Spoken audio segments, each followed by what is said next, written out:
Bonjour à toutes et à tous et bienvenue pour ce Cégide Connexion Fiscalité 2020 dans une configuration, vous l'aurez compris, évidemment inédite. Alors configuration inédite, mais sur le fond, j'espère qu'on répondra à l'ensemble des questions que vous pouvez vous poser sur le pilotage fiscal et financier post-Covid. C'est de cela dont on va parler pendant une heure à peu près. Vous savez tous où on en est sur la dégradation de l'économie française et des comptes publics, ou plutôt vous savez tous où on n'en est pas. Personne ne sait où on en est en fait, sauf que oui, on va plonger et on va plonger de manière profonde. Alors combien ? 10, 11, 12% de baisse du produit intérieur brut en ce qui concerne l'activité économique, une dette qui va monter à combien ? 119, 120, 121% du produit intérieur brut, de la richesse produite. On va voir. Ce qui nous intéresse, ce qui vous intéresse, c'est au-delà des mesures fiscales d'urgence prises par le gouvernement, c'est de savoir quelles sont les mesures durables ou les changements durables ou les impacts durables. Et c'est la grande question dans toutes les entreprises et dans toutes les fonctions des organisations aujourd'hui. Qu'est-ce qu'il y aura de durable ? Sur quoi est-ce que je peux m'appuyer pour essayer de repartir, de reconstruire ou de mieux prévoir l'avenir ? Donc on va parler de tout ça. On va parler du cloud, évidemment, qui est au cœur de la stratégie de Cégide. Et on va le faire donc avec Stéphanie Pouille, qui est à côté de moi, ancien directeur fiscal groupe Intermarché, avocat associé LS2P Avocat. Voilà, Stéphanie. Bonjour Stéphanie, merci d'être avec nous. Servane Richard, bonjour Servane, responsable département fiscal France pour le groupe Renault. Et puis Laurent Ludwig, bonjour Laurent. Bonjour Stéphane. Directeur exécutif marché taxes chez Cégide. Je vais commencer avec une question assez ouverte finalement à chacun d'entre vous. Quel regard est-ce que vous portez sur ce post-Covid? Comment est-ce que les équipes fiscales peuvent faire face à ce qui est quand même une certaine incertitude? Stéphanie, je commence avec vous. Oui, Stéphane. Le Covid est arrivé au pire moment pour le fiscaliste, puisqu'effectivement, le printemps rime avec déclaration de résultats. Ouais. Pour de nombreuses entreprises, il a été dur de faire face effectivement à cette situation. Heureusement, en France, comme dans de nombreux autres pays, des mesures d'accompagnement ont été prises pour faciliter la vie des entreprises et rendre surtout possible le respect des obligations fiscales. C'est vrai, absolument. Il y a vous dites, le Covid n'a pas arrêté la machine, mais il a quand même compliqué la réalisation de l'ensemble des obligations fiscales, c'est ça ? Tout à fait. Notamment dans les mesures qui ont été prises, une mesure importante a été le report des délais de déclaration de mai à fin juin. Ça a été réclamé notamment par tous les ordres professionnels, parce qu'en période de confinement, à distance, et malgré la performance des outils informatiques, il faut un petit peu de temps pour s'adapter et réaliser les différentes tâches nécessaires. Il y a eu également la suspension des contrôles fiscaux. On ne peut pas, en pleine période de confinement, répondre aux inspecteurs, leur donner les documents comme si on était au bureau. Ouais. Ils ne peuvent pas non plus venir dans l'entreprise. Ouais. L'autre mesure, effectivement, mais qui découle de la première mesure de report des déclarations, c'était le report de paiement des impôts sur les soldes d'impôts sur les sociétés et de CVAE. En France, le paiement se fait avec la déclaration. Donc, évidemment, s'il n'y a pas de déclaration, on ne va pas obliger les entreprises à payer par anticipation le solde de leurs impôts. Absolument. Donc, une série de mesures d'urgence qui ont quand même bien soulagé les choses, mais qui n'ont rien réglé. On en reparlera ensemble. Servane, comment est-ce que vous pouvez nous renseigner sur cette période très particulière qu'on est en train de traverser ? Alors tout d'abord, je pense qu'il est trop tôt, Stéphane, pour dresser un bilan après Covid, car nous ne sommes pas encore totalement sortis de cette crise et les incertitudes demeurent nombreuses. Ouais. Cependant, nous pouvons faire en effet le constat des actions que nous avons menées au cours des derniers mois. Et au sein du groupe Renault, la direction fiscale s'est adaptée à cette période inédite, comme dans beaucoup d'entreprises, voire toutes les entreprises, nous avons dû apprendre à travailler de manière différente, mais réactive. Stéphanie l'a dit, le confinement en fait est arrivé, on est en plein démarrage de la campagne fiscale. Donc ce que nous avons fait, c'est que dans un premier temps, il a fallu recenser toutes ces fameuses mesures qui sont arrivées tant en France qu'à l'étranger. Et en France, les mesures se sont articulées autour de deux principaux axes, la gestion de trésorerie et toutes les mesures d'accompagnement pour aider justement les entreprises dans ces nouvelles conditions de travail. Tout à fait. Dans le premier axe, les principales mesures, ça a été pour aider les sociétés qui rencontraient des difficultés financières. On a mis en place des accélérations des remboursements de crédits d'impôt, mais aussi des créances de carry-back. On a également permis donc, des reports de paiement d'impôts, alors plus ou moins sectoriels selon les cas, et la possibilité de moduler les acomptes pour d'IS, de CVAE et de CFE, pour déjà prendre en considération la baisse attendue des résultats de l'exercice 2020. Tout à fait. Et à côté de ça, toutes les mesures, là, Stéphanie l'a dit, d'accompagnement pour tenir compte des mesures de travail particulières, donc report des échéances, la suspension des contrôles fiscaux, même si le droit de reprise est lui aussi suspendu, et les délais en matière contentieuse. Et une fois qu'on a fait tout ce recensement, eh bien, il a fallu expliquer ces mesures à nos correspondants et les mettre en œuvre en s'assurant du bon respect des conditions qui étaient posées pour en bénéficier. Donc il a vraiment fallu être agile pour bénéficier de ces mesures parce qu'elles sont arrivées au fil de l'eau, souvent dans des délais assez courts. Je pense à la modulation du calcul d'acompte. Je crois qu'on a eu à peine peut-être 10 jours pour mettre en place cette mesure. Donc il fallait vraiment avant tout être réactif en maintenant notre travail quotidien, le bon déroulé de la campagne fiscale. Et il a fallu être réactif et en même temps vous deviez remonter à la direction générale, aux parties prenantes dans l'organisation, des chiffres en direct, oui, ce que vous n'aviez encore jamais eu à faire, en fait. Chiffrer toutes ces mesures qui tombaient au fil de l'eau, il fallait en effet remonter les chiffres pour communiquer sur les actions que nous menions et chiffrer leurs impacts. C'est ça, et il fallait avoir donc un chiffre ultra exact parce qu'il a eu une importance qu'il n'a peut-être encore jamais eue et en même temps le rendre le plus vite possible, ce qui normalement est totalement contradictoire, quoi. Voilà. Donc vous avez fait ce qui s'appelle des pieds et des mains. Laurent, en tant qu'éditeur Cégide, en tant qu'éditeur de logiciels, il a fallu suivre. Ouais. Bon, déjà, on était évidemment, nous aussi, en confinement. D'ailleurs, on a réalisé un petit exploit de mettre 3500 personnes en France et à travers le monde en 4 jours en télétravail. Et il a fallu assumer. On a été très proche de nos clients. Il a fallu prioriser, reprioriser en fonction, évidemment, des différents besoins. Il a fallu que la donnée soit évidemment produite quasiment instantanément. Et là, on en reparlera après, bien évidemment, les groupes qui étaient, c'est une grande majorité en cloud, ont été quelque peu privilégiés dans cette démarche. Ah ben non, mais ça, comme vous dites, on en reparlera après, mais c'est la démonstration, c'est le stress test, on va le dire comme ça, pour énormément de fonctions, effectivement, de l'efficacité de la digitalisation et particulièrement de l'efficacité du cloud. Servan, si on rentre dans les détails, dans les détails fiscaux, les grandes classes d'impôts pour un groupe automobile comme Renault, c'est quoi? Alors, on parle beaucoup, par exemple, des impôts de production. Il y a évidemment l'impôt sur les sociétés. On est sur quelle masse? On est sur quel pourcentage?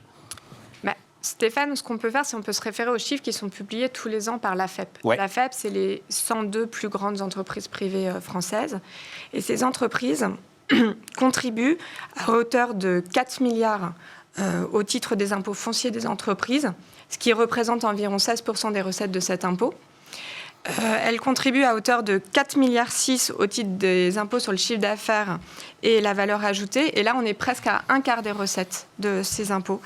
Et pour l'impôt sur les sociétés, on se situe à hauteur de 11 milliards. Donc oui, les impôts de production et l'impôt sur les sociétés sont vraiment des impôts importants pour les grandes entreprises. Alors là, je vais me permettre de, si vous m'y autorisez, Laurent, de hacker un tout petit peu le truc, parce que moi, je voudrais, avec ceux qui nous regardent, avec vous peut-être, partager une conviction. C'est que face à cette liste d'impôts, beaucoup d'entre vous se disent « Bon Dieu, le boulot de trésorerie, il n'est pas terminé, loin de là, parce que le coup de massue fiscal va venir pour éponger l'ensemble des dettes qui sortent de ce choc. » Ma conviction, et vous allez voir, elle est quand même étayée par quelques faits, c'est mieux, c'est que ce coup de massue fiscal ne viendra pas. Voilà. Pourquoi ? D'abord parce que c'est 250, 350 milliards de dettes supplémentaires ne peuvent de toute façon pas être épongées par un coup de massue fiscal. 350 milliards d'euros, c'est l'ensemble, alors pour 2019 évidemment, l'ensemble des revenus des impôts qu'on dit inscrits au budget général, c'est-à-dire impôt sur le revenu, impôt sur les sociétés, TVA, taxe intérieure sur les produits pétroliers. C'est-à-dire que si vous voulez éponger la dette en les augmentant, il faut les doubler. C'est évidemment invraisemblable, on mourrait tous, et donc ça ne peut pas être un projet gouvernemental. Mais plus important encore, c'est que cette dette, en fait, elle ne ressemble pas tout à fait aux dettes d'avant. Elle est déjà dissoute d'une certaine manière dans la monnaie par la Banque Centrale Européenne. Cette dette a été monétisée. C'est un jeu d'écriture. Elle est maintenant inscrite dans les livres de la Banque Centrale Européenne. Et mesdames, messieurs, croyez-moi, elle y restera pour l'éternité s'il faut qu'elle y reste pour l'éternité. Vous avez peut-être vu qu'il y a eu à un moment une inquiétude émise par le Conseil constitutionnel en Allemagne sur ce qui était en train de se passer. Eh bien, vous avez peut-être suivi qu'il y a, mais quelques jours à peine, ce Conseil constitutionnel, après consultation de la Banque Centrale Européenne, a dit que finalement, les choses allaient pouvoir continuer. Pourquoi il le dit ? Peut-être parce que c'est parfaitement conforme à la Constitution allemande, mais surtout parce que refuser ou mettre à bas ce système ferait totalement exploser notre ensemble européen, et ça, personne ne le souhaite. Premier point. Et deuxième point qui va encore aller dans le sens de ce que je vous dis, sont les toutes dernières décisions que, visiblement, est en train de prendre le gouvernement. Il va isoler, en fait, ce qu'il appelle la dette Covid, soit dans la vieille CADES, la Caisse d'amortissement de la dette sociale, qui devait s'éteindre en 2024. Plaisanterie que d'éteindre un impôt. Soit il va créer une nouvelle Caisse d'amortissement de la dette Covid. Et c'est notre bonne vieille CRDS, Stéphanie, voilà. 0,5%, c'est ça, je parle sous votre contrôle, 0,5% de prélèvement sur l'ensemble des revenus. Voilà, assiette large et impôt très très bas. Voilà, et taux très très bas, magnifique impôt. C'est notre bonne vieille CRDS qui va tranquillement payer ça. Alors maintenant, c'est 2042, j'ai vu, la CADES. On sera encore tous en vie pour voir qu'elle sera finalement prolongée jusqu'en 2100. Voire l'an 3000. Laurent, vous êtes au contact des directions financières. Est-ce que ce que je viens de dire là, c'est quelque chose qu'ils peuvent entendre ? Ouais. Ou est-ce... Allez-y. Oui, je pense qu'ils peuvent entendre et je pense qu'ils l'espèrent parce que c'est quand même un message extrêmement positif. En tout cas, une chose est certaine concernant l'investissement des directions financières dans la fiscalité, elle ne s'est pas contractée. C'est vraiment un sujet qui est toujours extrêmement d'actualité, qui est suivi. On avait un certain nombre de grands projets qui avaient démarré avant le confinement. Ils ont été à leur terme. On a même eu des projets qui ont démarré pendant le confinement et qui sont en cours de finalisation. Donc on sent bien que les directions financières, les directions fiscales veulent absolument être totalement up-to-date, si je puis dire, sur ce sujet de la fiscalité, avoir les outils qui conviennent, avoir l'information en temps réel, avoir la donnée optimisée. Et je pense aussi que c'est... par rapport à tout ce qui va se passer, par rapport à ce que vous venez de dire, par rapport également à toutes les aides qui sont en train d'être mises en place. Ils veulent pouvoir, les directions financières et fiscales, avoir un niveau de discussion d'égal à égal avec l'administration. Et j'ajouterais une chose. Alors, il se trouve que je suis en contact avec un certain nombre de directeurs financiers dans l'aéronautique. Et pour moi, c'est le symbole le plus violent du choc qu'on a traversé. Pensez que l'industrie aéronautique en serait aujourd'hui en train de supprimer des postes, de supprimer des emplois, alors qu'il y a à peine 6 mois, la seule question c'était mais comment on va arriver à produire plus ? C'est vraiment prendre la mesure de notre choc. Et ces directeurs financiers, qu'est-ce qu'ils me disent ? C'est intéressant, ils me disent, vous savez, en fait le cash, nos directeurs généraux ne savaient pas trop ce que c'était. C'était pas un souci. Ça rentrait de toute façon de manière naturelle. Et même l'exactitude absolue de la donnée, c'était pas vraiment un souci. Maintenant, certains de ces, alors notamment sur les équipementiers, rang 2, rang 3, ils vont casser leurs covenants. Ils vont rentrer dans des relations avec les banques qui ne seront plus du tout les mêmes relations avec les banques. Et là, l'exactitude du chiffre et la promptitude avec laquelle vous pouvez le rendre va devenir pour eux une arme fondamentale. Ça va être la survie de l'entreprise qui va se jouer là-dessus. Ça confirme ces investissements qui n'ont pas cessé. Totalement. Servane, vous pouvez ajouter... j'ai fait un peu long là peut-être, pardon, mais voilà, c'est comme ça me passionne. Quelques éléments à ce qu'on vient de dire. Comme dans beaucoup de grands groupes, la digitalisation de la direction financière, en tout cas de Renault, était en marche avant le confinement. Ouais. Donc cette digitalisation étant déjà amorcée, elle nous a permis de disposer d'outils digitaux, mais elle a également accompagné un changement managérial. C'est-à-dire qu'elle nous a fait évoluer dans notre manière de travailler en nous apprenant à être plus agiles. Ouais. Et c'est cette agilité qui était vraiment nécessaire pour s'adapter aux conditions de travail qui ont été les nôtres. Et Dieu sait qu'elles étaient particulières. Donc c'est assez naturellement que cette digitalisation, en fait, elle s'est accélérée, en effet, comme l'a dit Laurent, pendant la période de confinement et post-confinement. On s'est appuyé sur les outils dont on disposait. pour, comme on le disait tout à l'heure, remonter ces fameux chiffres, donc les bons chiffres au bon moment, et plus généralement travailler dans des conditions sans doute plus favorables, même s'il faut le dire que ça restait une période un peu compliquée. Ouais, oui, mais once in a lifetime. Enfin, on va l'espérer, once in a lifetime, mais vous pourrez dire... moi, j'ai réussi à traverser ça. Stéphanie, comment est-ce que vous sentez l'état d'esprit des directions d'entreprise auprès desquelles vous travaillez, vous consultez ? Je ressens auprès des chefs d'entreprise et des directions financières une grande inquiétude aujourd'hui. Les plans d'économie qui sont échafaudés à la hâte, puisqu'il faut bien le dire, sont très loin de suffire pour combler les pertes qui sont accumulées suite au Covid. Ouais. Les entreprises ont besoin de visibilité aujourd'hui. Ouais. Malheureusement, les mesures fiscales ponctuelles qui ont été prises, on les a vues tout à l'heure, sont insuffisantes pour se projeter à long terme et pour redonner un petit peu d'air. Tout à fait. Pour moi, il faut vraiment une politique fiscale forte, incitative et précise, rapidement. Ce qui nous amène d'ailleurs à l'autre sujet, une fois qu'on a parlé de la dette publique, c'est la dette privée. Donc c'est l'ensemble des PGE, l'ensemble des prêts garantis d'État qui ont été accordés aux entreprises. Donc en gros, on peut les diviser par deux. Servan, bouchez-vous les oreilles parce que je vais dire un truc qui ne va pas vous plaire. Vous avez Renault, Air France, etc. Des boîtes qui ont les capacités, évidemment, de gérer l'ensemble de ces prêts. Et puis, vous avez... Puis, quand on vous entend, on sait que vous avez la capacité de gérer tout ça. Et puis, vous avez quand même, alors, combien 400, on verra, parce qu'il y a encore du temps. On peut encore demander ces PGE, c'est important d'ailleurs, on peut encore demander ces PGE. Mais en gros, on va dire 500 000 entreprises, avec 80 milliards d'euros supplémentaires sur les épaules. Là-dessus, une chose quand même... On entend beaucoup parler donc, de transformation de ces PGE en quasi-fonds propres. Et donc, tout à coup, cette dette deviendrait une injection en capital. Je trouvais ça formidable.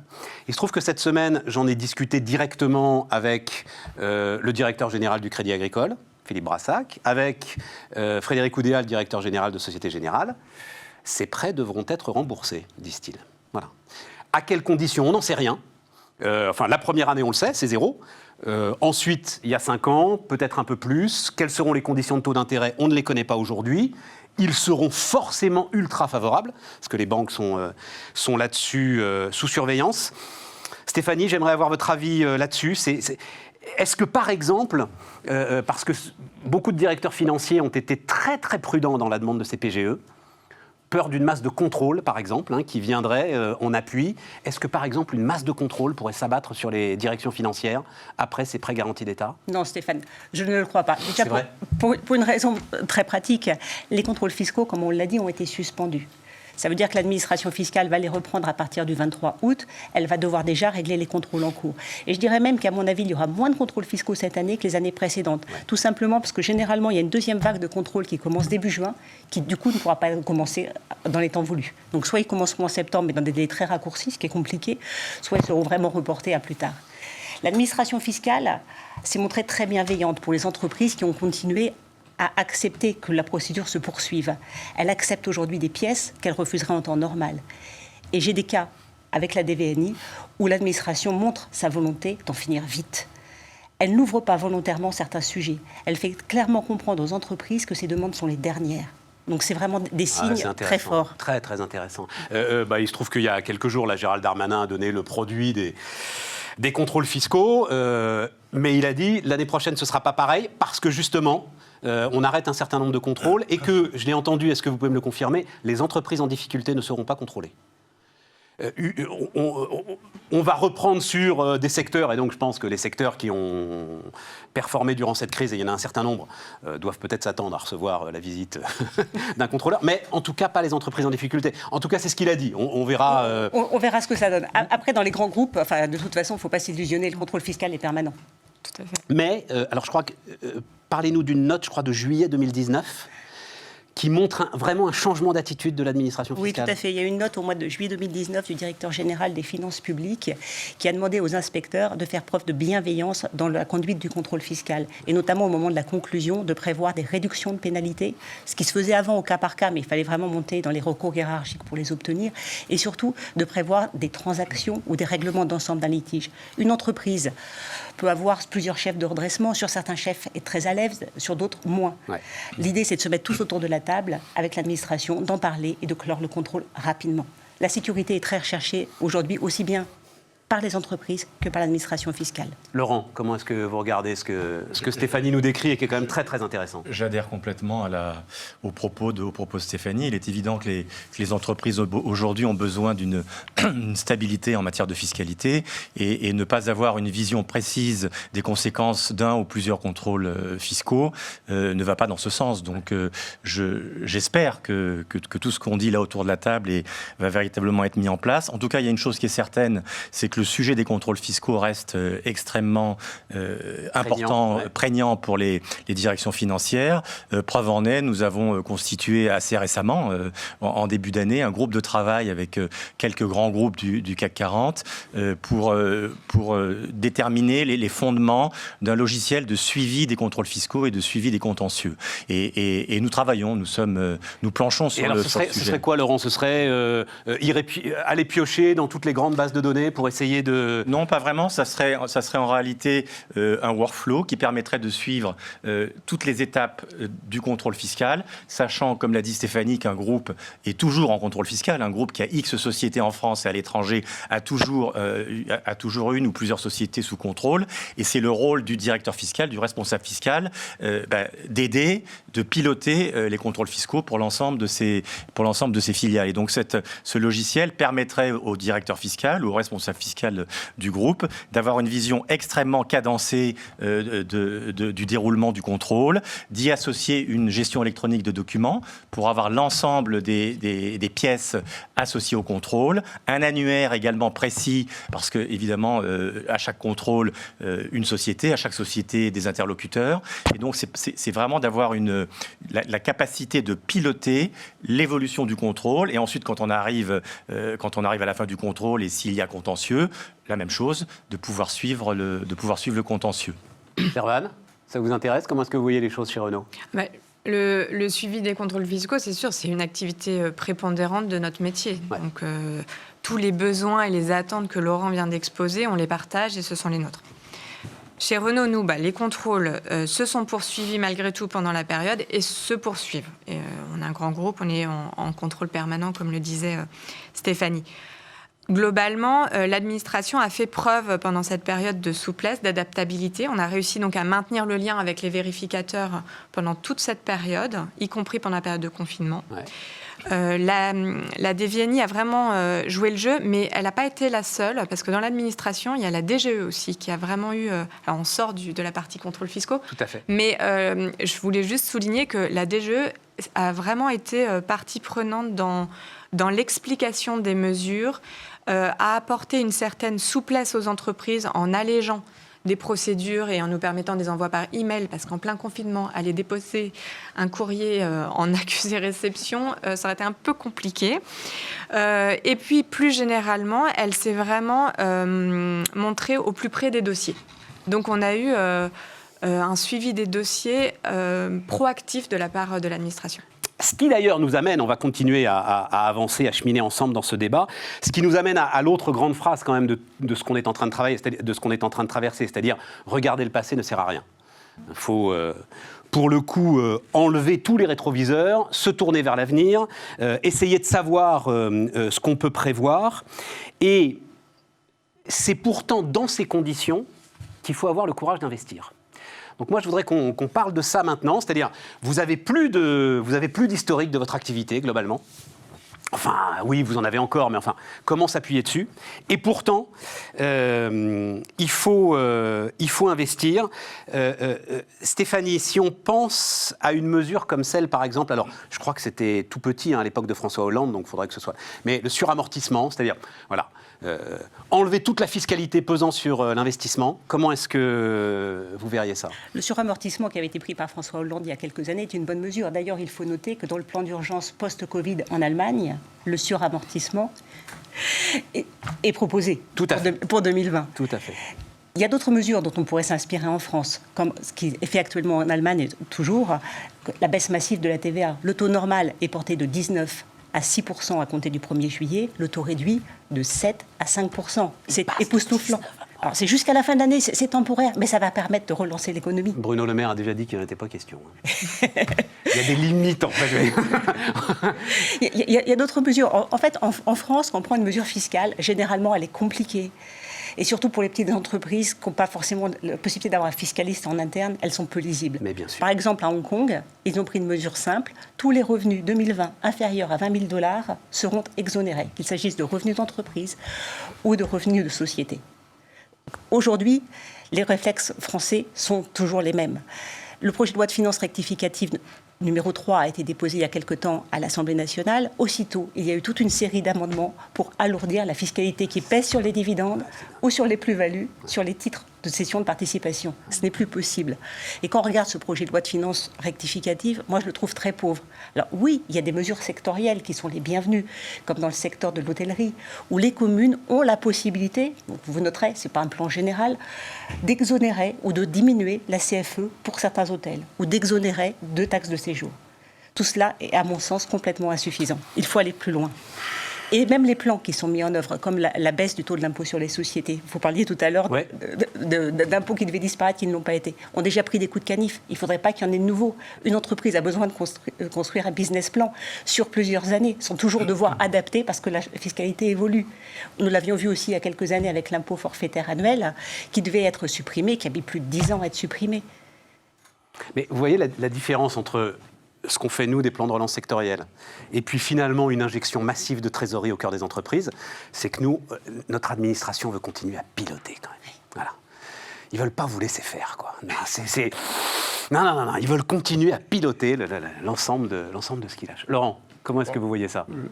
J'ajoute qu'il y a aussi un autre gisement d'optimisation qui pourrait bien aider les entreprises parce qu'elles-mêmes ont de grandes difficultés à savoir exactement quel impôt elles payent. Ce sont toutes les taxes locales. Ouais.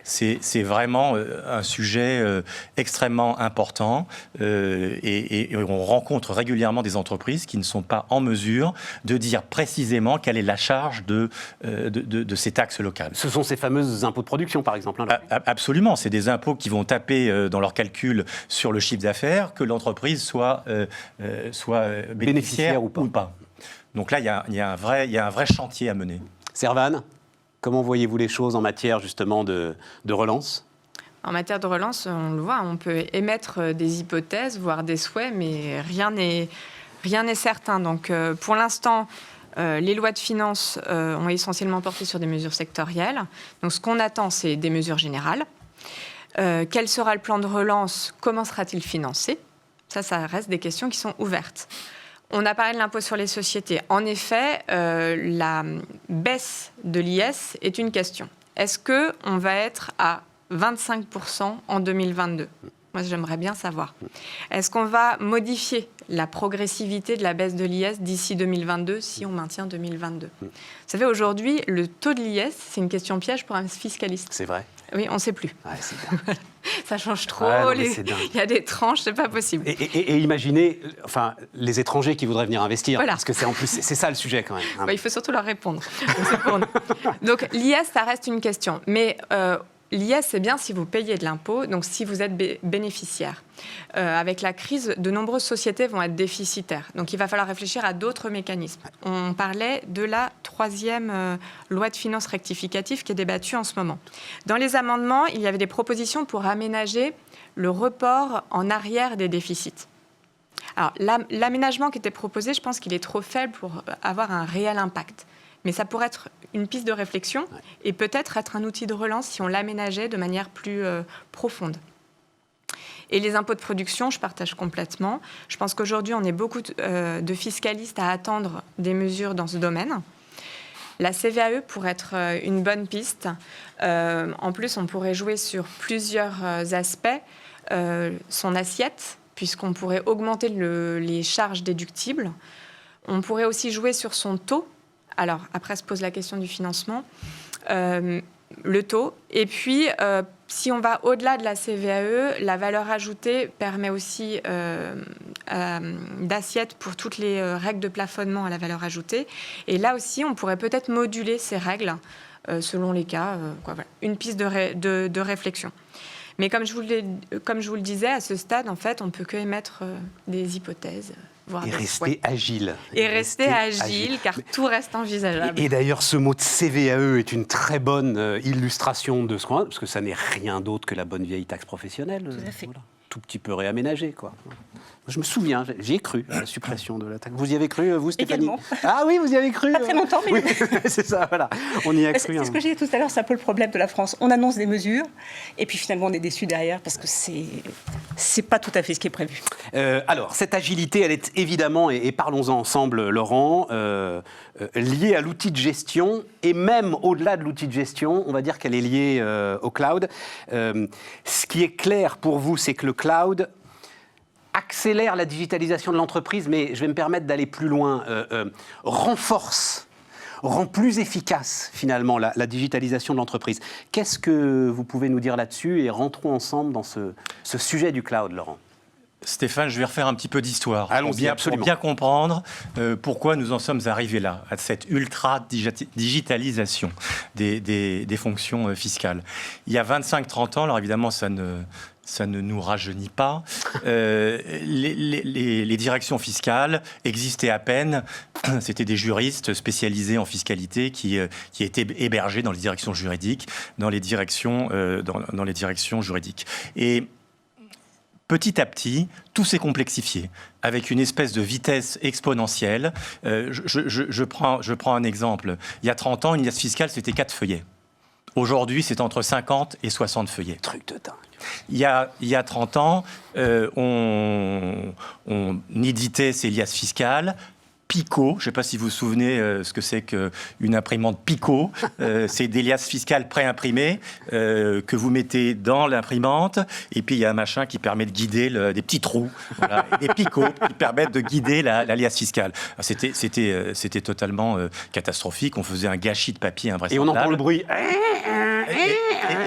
Exactement.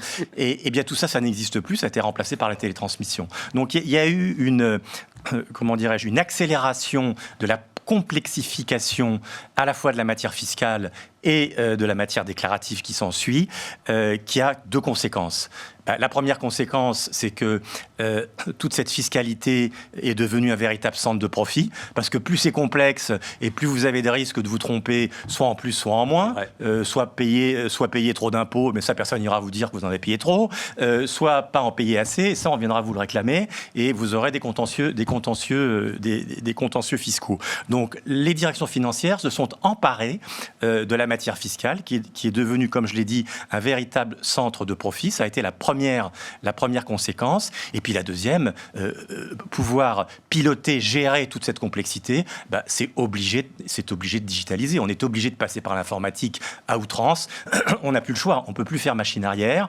Et l'étape ultime aujourd'hui que nous sommes en train de vivre, enfin ultime, j'en sais rien, il y aura probablement d'autres inventions, d'autres nouvelles technologies, l'intelligence artificielle notamment, on pourra peut-être en reparler dans quelques temps, eh bien c'est le cloud. Parce que le cloud a permis, on l'a vu en début de discussion, nous permet aujourd'hui d'avoir une instantanéité absolue, nous permet d'être totalement ultra connecté, à la fois entre les différents collaborateurs, avec la donnée, avec l'expertise.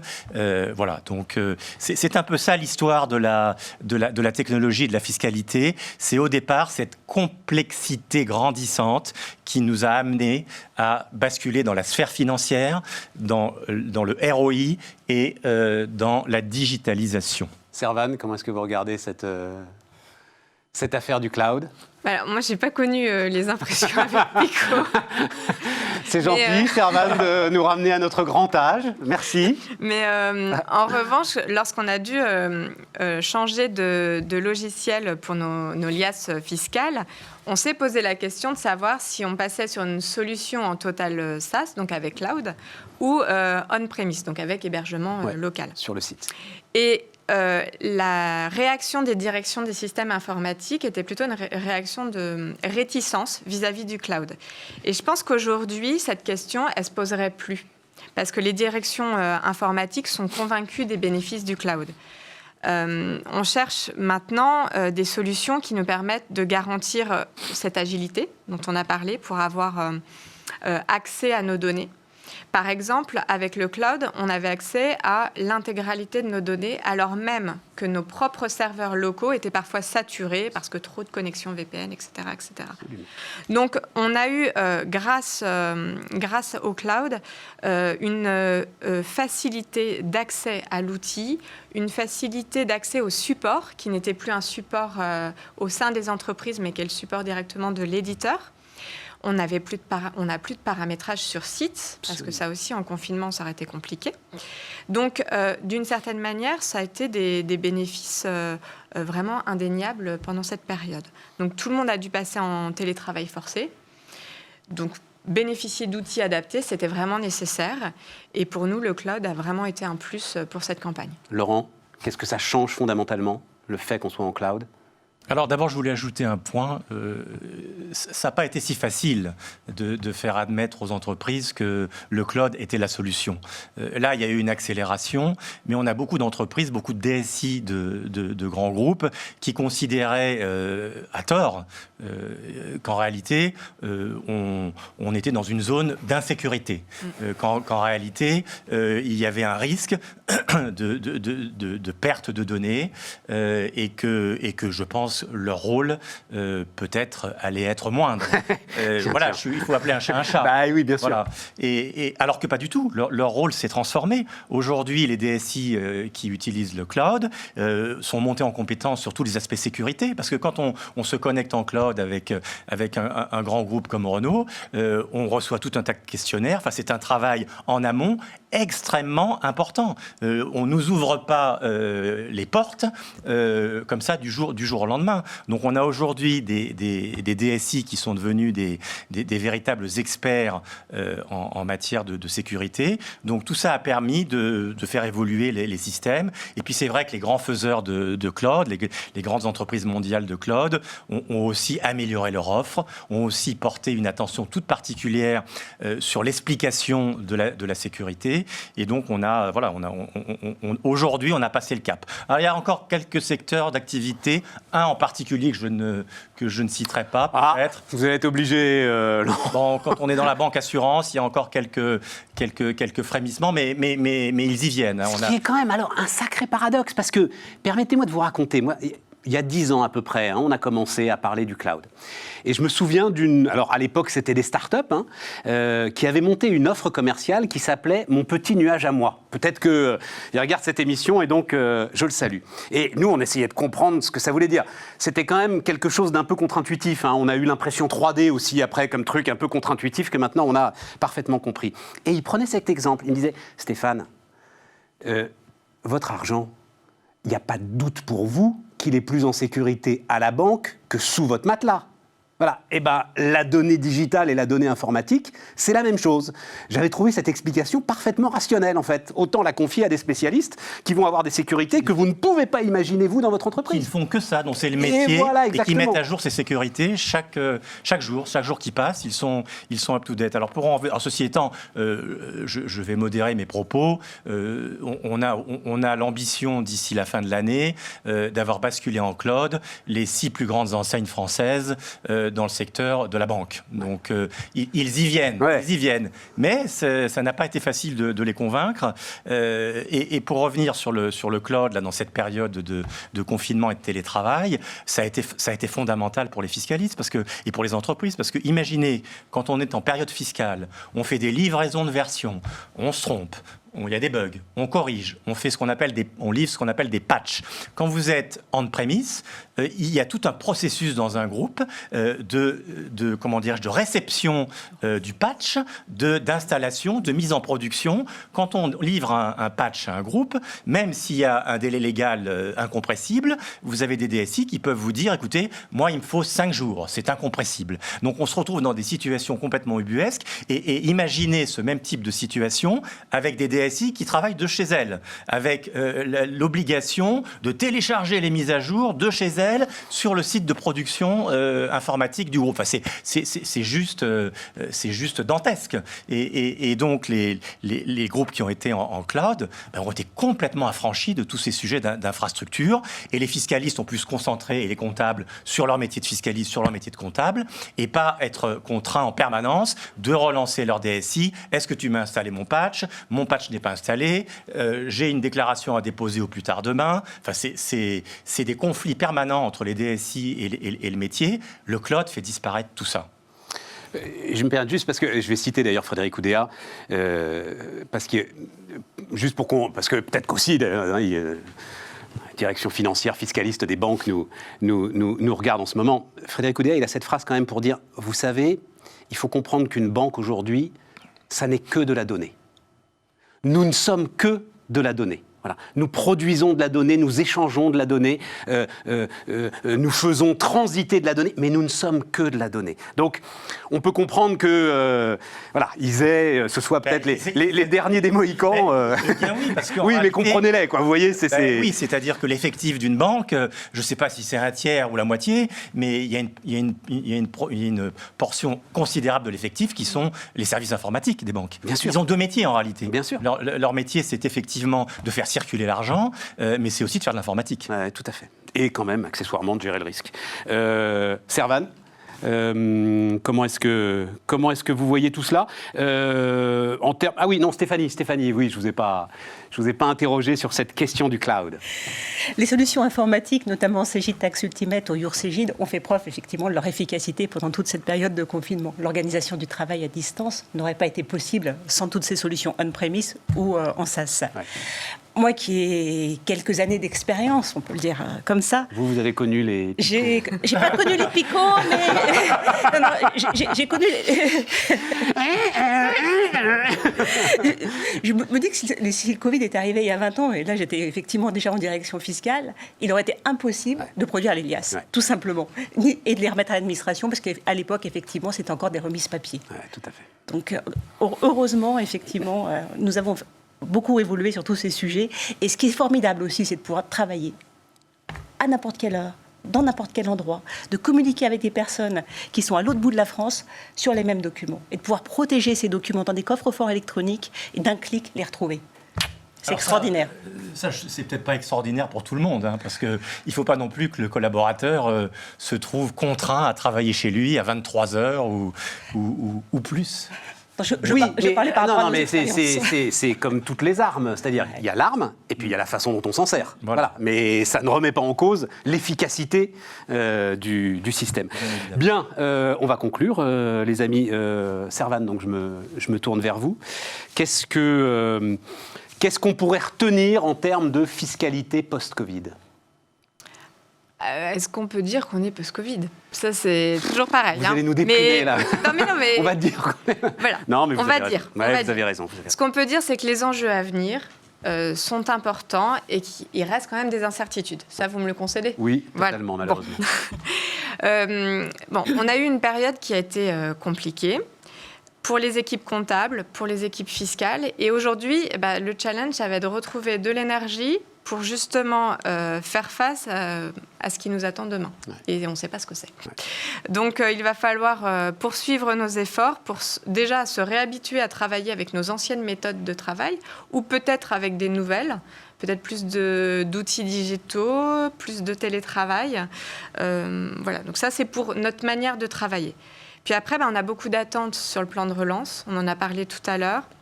On espère qu'il apportera des évolutions fiscales qui vont être favorables aux contribuables, mais surtout à la reprise économique. Et enfin, j'espère vraiment que cette crise aura démontré qu'une simplification des procédures, des déclarations et de nombreux dispositifs fiscaux est vraiment souhaitable, voire nécessaire. Stéphanie.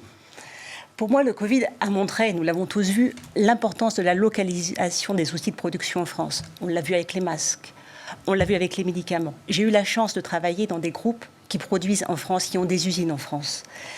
Je sais que le coût du travail est un vrai sujet. La fiscalité en est un aussi. Absolument. On parlait tout à l'heure de l'ancienne taxe professionnelle Tout à fait. ou de la CVAE. Mais on ne peut pas s'implanter dans une commune et se retrouver avec une taxe locale qui a doublé 10 ans plus tard. Tout à fait. Ce n'est plus possible aujourd'hui. Donc pour moi, pour rendre possible aujourd'hui ces localisations, il faut donner des directives claires aux entreprises et de la visibilité. Ça veut dire un changement radical de politique fiscale quand même. Un changement complet. On l'a vu, l'administration fiscale est capable de changer sa politique sur les contrôles fiscaux. Aujourd'hui, il y a un vrai dialogue qui s'instaure. On n'est plus considéré systématiquement comme un voyou. Ouais.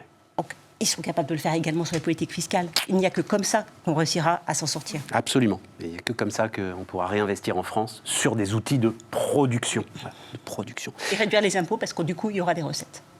Eh oui. Courbe de l'affaire. Il faudrait leur expliquer. Bon, Laurent, en conclusion.